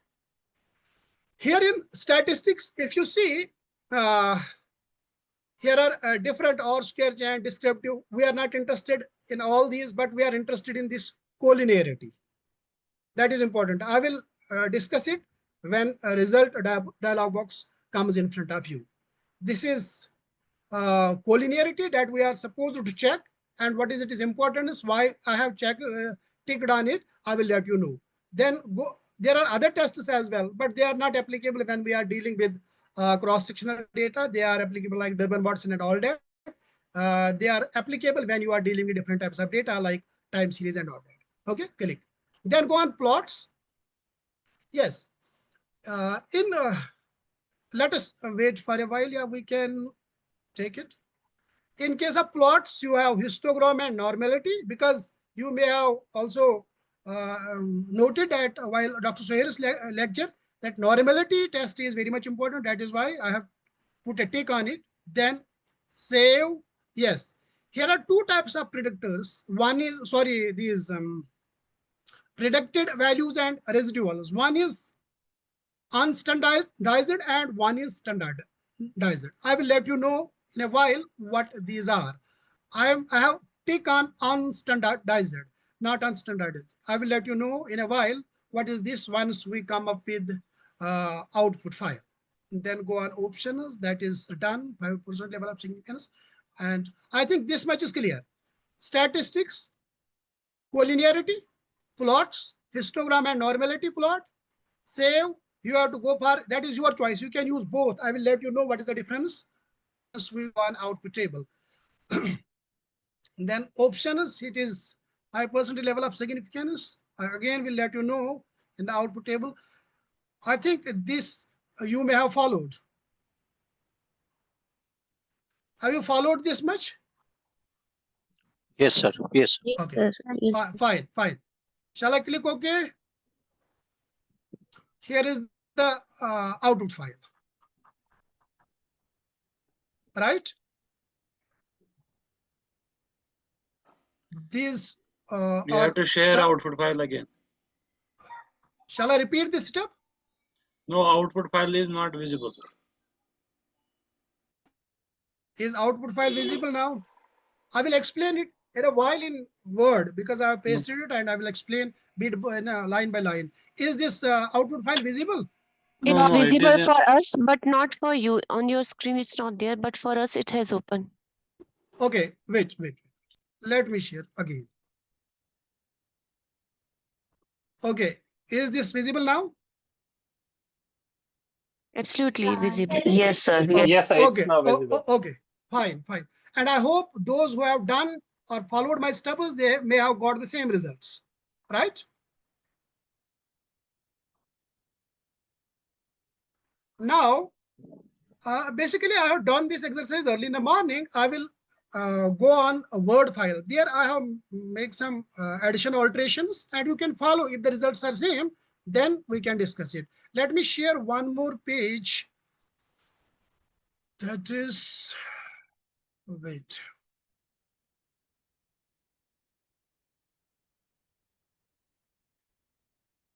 Share.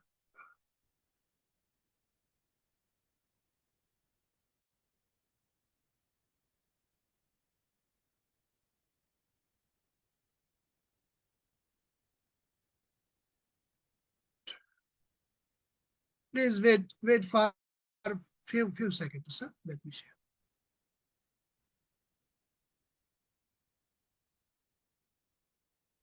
Windows.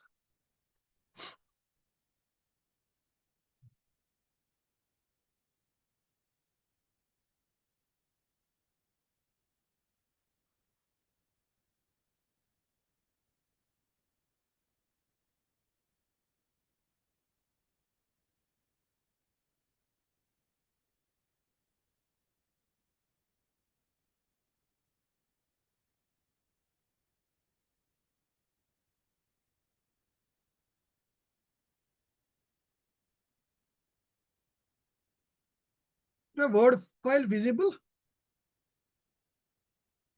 Yes, sir. It's visible. Okay. Let me start with a research hypothesis. Basically, the problem we were dealing with was the determinants are the factors that are responsible for the current salary of an employee. And we have considered 4 variables: education, beginning salary, job type, and previous experience. 4 independent variables have been taken into consideration, and so we have proposed 4 null hypotheses. Already discussed in your first part of the lecture, that what null and what alternate is. Also, you may have also gone through in yesterday's lecture how these hypotheses have been formulated and what this is. Now, given those 4 basic hypotheses, the output file you have got from after running the simple multiple, what we call the linear multiple regression, you have got the output file. Same output file I have pasted in this Word file. And now we are going to explain it one by one. First table, what we call the table you got in the output file is ANOVA. And you must know what is the significance of this ANOVA output table when it comes to multiple regression analysis, linear multiple regression analysis. Basically, this ANOVA, as I have shown in null hypothesis, model does not exist. Alternate hypothesis, model exists. And I have explained it a bit. All the independent variables don't jointly affect the dependent variable. That means this is a test that verifies, are your independent variables associated with the dependent variable? Are they really affecting your dependent variable? That is what I was talking earlier. Before proceeding with any model, you must have theoretical understanding. If you have theoretical understanding, then that theoretical justification is being explained or verified by this ANOVA table that is shown in your output file when you are conducting this regression analysis in SPSS. And here, what is important is level of significance. And you may have already gone through what basically this p-value level of significance is. If I say in simple words, p-value is nothing but probability of doing wrong, if I am right. That means what is the percentage that you are doing wrong. And in case of social sciences, sometimes we consider even 10% wrongdoing is also right, because in social sciences, we are dealing with human factor. And controlling that very uncontrolled variable like a human variable is very much impossible. That is why we are taking the chances of doing wrong up to 5%. It is normal, and sometimes we take even 10%. Totally agree. Okay, fine. Explained very well. All right. Then here the significance level, that is, if you show the if you can see this significance level, that is 0.00. That means these independent variables are significantly determining or affecting your dependent variable, that is salary. Means these are the exact variables you have proposed the theory that these types of variables are basically affecting the salary of an employee, current salary of the employee, and the ANOVA table basically gives the signal or validates your theory. That is why we see the p-value is 0.05 is significant. So we reject the null hypothesis that was all the dependent variables don't jointly affect the dependent variable. Sorry, all the independent variables don't affect the dependent variable jointly. That is, this ANOVA is basically a test, a validation for joint declaration of variables. Are they associated with dependent or not? Right? Then go to t-test. There is big difference between t-test and what we call the ANOVA. Basically, t-test deviates from ANOVA in a way that all independent variables are individually affecting your dependent variable or not. Means that was basically ANOVA was model testing check. This is variable testing check, or variables affecting your or independent variables individually affecting your dependent variable or not. And if you see all the 4 variables, they are significantly affecting your dependent variable, that is current salary, because this significance level shows value is less than 0.05. Suppose if this value would have been 4 here, if this value would have been 3 here, and if the value would have been 6 here, for example, we would have predicted that education level is, because again, this is less than 5%. Education level is significantly affecting your salary. Beginning salary is again less than 5%, affecting your current salary. Previous experience is not significantly affecting your, because this is more than 5%, right? And that is the difference between T and ANOVA. T is basically signifying individual significance of individual values, and ANOVA is basically validating the whole model.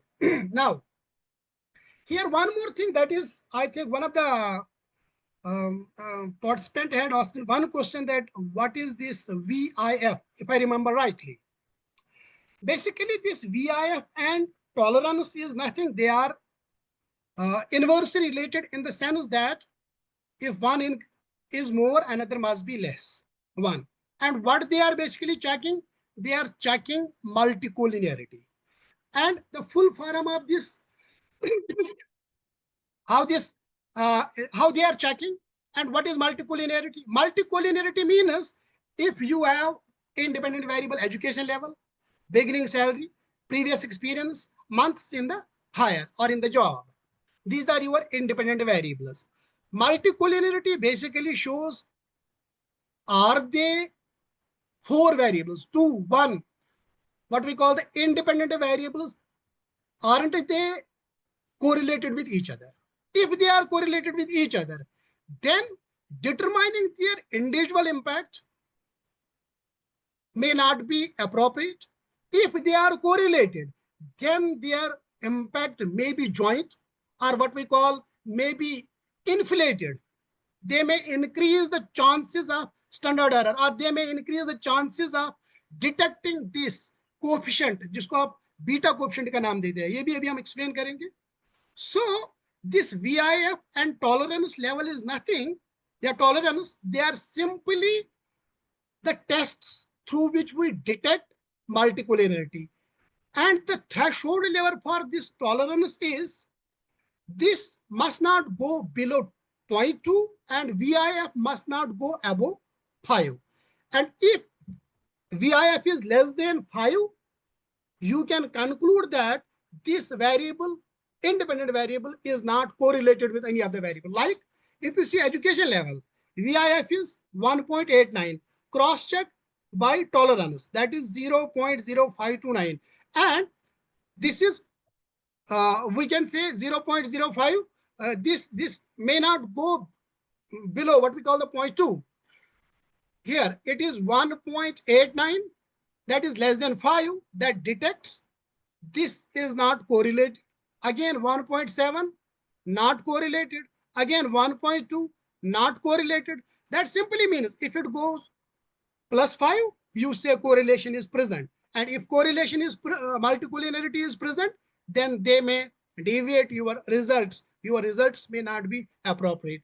You can go for tests, and there are n number of tests how we can what we call this overcome from that very multicollinearity. One of the best approach or simplest approach is overcome from the multicollinearity. We simply drop that very variable that has the multicollinearity and then check, go for the model fitting or goodness of fit, that I will discuss.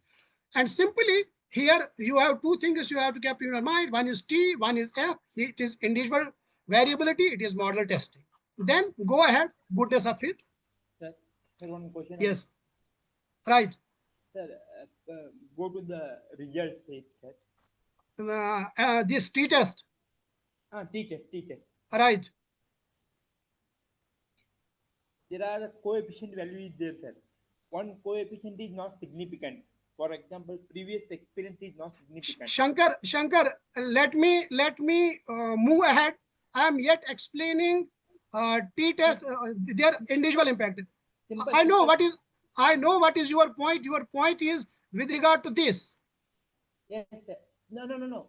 What I'm trying to say that if I remove the variable, if it is not significant, I remove the variable and run the regression model again. the result are same or not. The coefficient value is. I will let you know. I will let you know. You wait. I noted your question. If I am going to explain you this, I mean, in the mid of this, that will disturb the whole class. I have noted it. I will first response will be yours question. I have noted it, Shankar. Let me move ahead. Let me move ahead. Come up with a bit. Go to bit conclusion. Then I will come with your question. Okay. Here comes the goodness of it, and this is basically the report card of the model. As R square, you already know that is nothing but this R square that shows the capacity or the power of independent variables to explain the variation, explain the impact on dependent variable, right? And here, this model basically shows that 81% of the variation in your current salary, or we can say the change in current salary of the employee is 81% explained, affected by these four variables. Rest, 19% maybe other variables. That is, some of the participants were asking regarding your error term, U, that is unexplained. That is why there is around 19% that is not explained by these variables. Or there you can do one more thing. You can incorporate more variables, but that will give us one more problem. Here you are seeing that here is adjusted R square. I think you may have gone through in previous presentation that there is difference between adjusted R square and R square.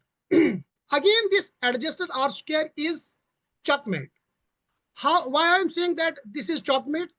Basically, what adjusted R square is doing, that it shows if there is huge difference, large difference between R square and adjusted R square, that indicates some insignificant, some of the independent variables that are not important for the model, they have been incorporated, right? And if you see there, the difference is very meager. And that means the independent variables that have been incorporated in the model, four independent variables, they are sufficient to explain the variation in the dependent variable. That means adjusted R square significance signifies simply, isn't there any, we can say, the variable that is not important, that is not theoretically fit for the dependent variable, isn't any such variable that had been incorporated in the model, right? Then going to this. Now, I think you have already gone through what is the structure or the framework of a basic regression model. That means you take simply dependent variable here, and you take independent variables from this side. And from those independent variables, what is important is you have, if you see this, where one of the participants, Shankar, was asking some questions. Let me make two things clear. When you see this output file, this is very important. In addition to having t-test and all that, it is very important to understand this very output file, because here are two columns. One is unstandardized and one is standardized. You must know that you can use both, either this as your output, you can interpret your results on this, or you can interpret your results on this. Choice is yours. Now, I will let you know the difference between the two. The only difference between the two is when it comes to unstandardized, that means you are using the raw data. And when it comes to standardized, you are rescaling the data in order to make the comparisons easy. Sometimes we make the use of this value, and sometimes we make, it depends upon the data, type of data you are dealing. You must have gone through the type of data, what is the problem when it comes to comparison, when it comes to intervals and scaling. But you must know that these are actual data, what you are dealing with, but these standardized coefficients are when you are scaling for comparisons. Now, coming up with the interpretation of these, this is the same file that is here, same output table that is here. If you see, yeah, significance level and this.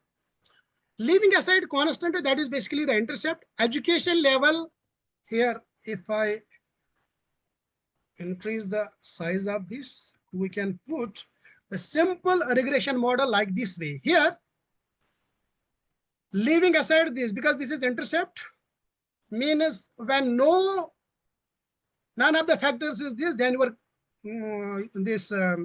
current salary will move this way, and what are its repercussions and all that you may have gone through in the basic what we call the regression analysis. Now coming to the level of education here, with each year, because if you see the SPSS file, there the education level has been taken in such a way like 15 means you are in the third of your university. 14 means you are your second year. That means after +2, how many years you have spent in the university. Here, 719.10. That simply represents value is significant, right?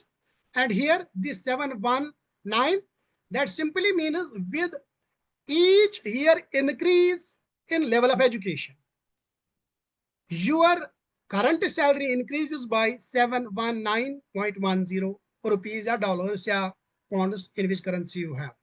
Then if your beginning salary rises by, with each rise in beginning salary, suppose your basic salary is 10,000. If your basic salary increases by 1,000, right? Your current salary goes on increasing by 1.75. Similarly, now the question is, your previous experience is negatively affecting your current level of salary. There may be some data problem. Yeah, there may be, this may be with intention as it had been pre-installed in your SPSS. Now, the Shankar that was asking that this variable is affecting negatively. And if we are going to drop this variable, basically, when we are going to drop this variable, that means in research, we are not objective, we are subjective, because we try to pretend that these variables are positively affecting. And that is not the objective research. Objective research is you put your data, you set your theory, you develop your model, you use your data, you come up with the results. Those results, either they are in favor of you or not in favor of you. They are in favor of the government or in opposite to the government. That is not your job. This is what data is saying. There is no need to drop in the variable because your R square, that is 81. There is no thumb rule, and some says that when it is more than 70%, it is okay. But your R square is 81%, or 0.81, 81% of the variance is explained by these variables. So there is no need to drop this variable. More importantly, your adjusted R square is very close to R. This adjusted R square is very close to R square. That means there is no insignificant or unimportant variable that had been incorporated in your model. So dropping this variable is not going to justify our research problem because this variable is significant. Here, again, one more test. Your p-value is less than 5%. It is significant. So dropping this is not the problem. One more test here. The VIF also says that this has no multicollinearity. That is not correlated with any of the independent variable. So dropping this variable is not going to deal with this problem. Then months, again, with each rise in month, your salary rises by $166.11 or rupees with the each monthly rise in your experience work in the company. That is basically how we interpret the regression models. May I know how much time we have left? So we have just 5 or 6 minutes. We have to wind up the session by 8:30. Okay. If I will not go to residual analysis then, because that will again take almost half an hour. If you have queries, you can raise your queries and I will try my best to satisfy you. And let me So learn from you. Yeah, I had some queries regarding the data that you've entered. Okay. Am I audible? Yeah. So when we enter data like education level you have put, it is the number of years you have used or the class levels you have used. Like somebody who is a postgraduate has completed say 15 years of education. So you're putting it. So you're putting 50. Number of years. Yeah, you are right. This is number of years. That is what I was talking, this is after +2, how many years you have spent in the university and the college, right? That is, if it is 15, that means 12 plus 3, that is 15. If it is 8, that means he has already only 8 years of education. That is up to 5th, 4th, 3rd, whatever it may be. These are basically the number of years he has spent in education. So, and one of your data was missing, so we don't include that in our analysis. There was one missing data. Right. If you can add something of your own choice, okay, the results will be different. And at that time, there may be the level of what we call the R square may increase. Okay, there is one more chance of more closeness to adjusted R square and R square, because as already I have told you that this is adjusted R square is like a checkmate. It basically validates your independent variables. You can do it.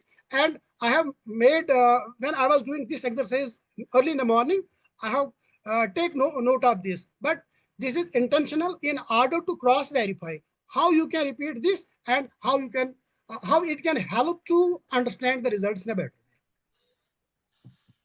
way. Okay, sir. Because while dealing with some secondary data, I've seen that there are two way of entering the same variable, like education number of years, and education is the highest level of education level attained by the family members or respondent, Right, like that. right. So that whichever variable we take, it's going to affect our result, isn't it, sir? Like the way which we are taking it, is it we are taking the number of years of education, or are we taking the highest education attained by the particular respondent or its family members Again, or his or her? right, I got your question. Again, it depends upon the nature of data you are using. Basically, we can convert this data into categorical data. And using categorical data becomes again the problematic, right? You can convert this data into simply the qualification. That becomes again the problematic. That is basically the research problem you are going to deal. That is why in the very first slide, you must know what type of data you are using. You must know the nature of the problem, and that is basically the theoretical background of the research problem you are going to deal with. And as long as you are not in such a position to handle with the theoretical understanding, you can't go with any type of data set. You use categorical data, you will come up with different results. And interpreting those very results is impossible as long as you don't have the idea of what you call the dummy regression, right? You don't have the idea of categorical values, you can't interpret it in what we call the continuous data set. These are some of the, again, theoretical problems which you have to go through once you are dealing with any of the research problem. So again, I am repeating that having the clear concepts of theoretical understanding is very much important when you are dealing with data analysis, because these types of softwares give you whatever you make input, they will generate output. They have no problem, but interpreting them is very much important, and interpretation needs theoretical understanding. I fully agree with you, sir. Thank you so much for your vivid Sir, explanation. sir, I have a small query. I have Please. Regarding the hypothesis part, in the very first page of this word file, you have shown 4 hypotheses, research hypotheses. Firstly, maybe you have taken educational level is positively related with current salary. So, Right. are these hypotheses basically the null hypothesis, or are they the alternative hypothesis? Let me check. Yes, sir. This one, education Yes, level sir. is really Positively related to the current salary. So, is ah, this a null right. hypothesis or alternative What hypothesis? basically null is, There there is no is significant difference between the two variables. right. Yeah. Means two variables of which we are talking, there is no difference between what we are talking. Means when we say with the rise in education, with the increase in level of education, your current salary is going to increase. That what we are basically hypothesizing, yeah, proposing. And what the result is saying, yes, same with the rise in education level, that what we call the your salary is rising. So basically this is alternate hypothesis, not the hypothesis. When we say H1, H2, H3, these are not, when we are writing H1, H0, this is not that very representation, yeah, what we call the representation of null hypothesis. This is simply I have put it H1, H2, H3, H4. Not in H1 means null, H2 means alternate, H3 means null. It is not like that. Don't confuse with this. Okay, so sir, all these are alternative hypotheses. Alternative hypothesis of which we are checking. Okay, sir, for the fourth hypothesis, Right. that is about previous experiences positively related. Now, suppose the p-value is less than 0.05. Right. That means that is significant. That is significant. But in our results, the result was, I think, negative. That is negative, but significant. Inverse. Here, this is rejected, not accepted. Previous experience is positively that we have proposed, but this hypothesis has been rejected. When we have conducted the test, when we have used the data, the output file says that this H4 for the hypothesis has been rejected by the data. Can I rewrite the hypothesis? Okay. Previous experience is negatively related to the current salary of employment based on the result. And I rewrite the alternative hypothesis. Is right, sir? Sorry? The previous experience is negatively related to the current salary of the employment. This is my null alternative hypothesis based on result. You want to say that can we rewrite this hypothesis? Yes, sir. Yes, sir. Either you write this or that. That is not the point. Point is that is in line with your question. I think it is Shankar asking. That is in line with your question. Basically, our common sense said that previous experience is positively affecting your current salary, right? That is our common sense. What says what is our experience? But a positive relationship. Right. And in that very context, or given our theoretical understanding, we had proposed this hypothesis. That means this hypothesis had been rejected. We are not supposed to change our hypothesis. And basically, the objective research is you hypothesize. Hypothesis is a tentative statement. You hypothesize and you test that. Is that right or wrong? If that had been accepted, okay, not accepted, no problem. Then you have to interpret your results in that way. That is not the problem. You are not supposed to change your hypothesis. So what if the p-value is more than 0.05 in case of the previous experience? Do we accept that hypothesis? Okay, if p-value is more than 0.05. Yeah. That means previous experience is not affecting your current salary. That means the value is not significant. Value has no such importance to affect your current salary. Either it is positive or negative. Positive or negative is second step. First step is your p-value. If your p-value is less than 5%, then we go to is it affecting positively or negatively, right? First test is p-value. That is not the point. And there is no need to worry when it comes to positive or negative. What is important is your p-value. Okay, got it, sir. Thank you so much. Sir, one more question. If anyone has any question, because we have already crossed the time, so we can just take one or two questions. Yes, you can ask, please. Sir, the coefficient value, the coefficient education level, please go to the education level. Right, this one. This is okay, sir. Okay, na? If I remove the one variable, right, the coefficient of education value is 719 is again come or any increasing or decreasing this value? No. Yeah, you can do it. You can do this exercise because once you are basically scrapping some of the variables, right? That means your model is now not the perfect model. And for example, it is like this. Your level of education, your marks grade code is determined by three factors. One, the way your teacher delivering, the way IQ level you have, and the way you are repeating this all at your home, right? Suppose you are doing the regression analysis and trying to understand the impact of these three variables. And let us say 10% is 10% of your grade card is determined by the teacher level of lecture delivered by your teacher. 15% is your IQ level, and 20% is explained by your practice at your home, right? Now, if you are not taking into account the practice at your home, what would be the impact? Impact would be that you are only taking 2 variables, and there are the chances of improving the level of impact by those variables, and the value would not be significant. Reason is because you are basically framing the model that is incomplete. You are basically losing one of the important variable that has significance, but you are not taking into account.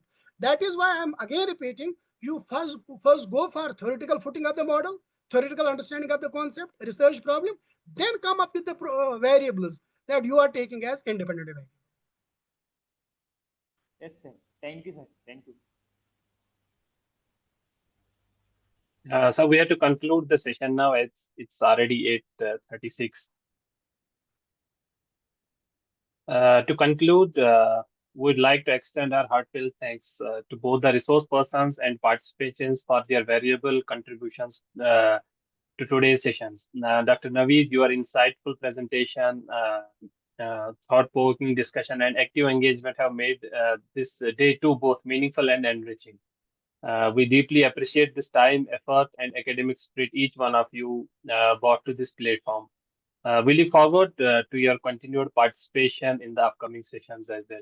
Thank you all. Thank you, sir, and thank you all the participants for their active participation. Although I have already told you that taking this session, I mean, second session is very hectic, both for participants as well as for me.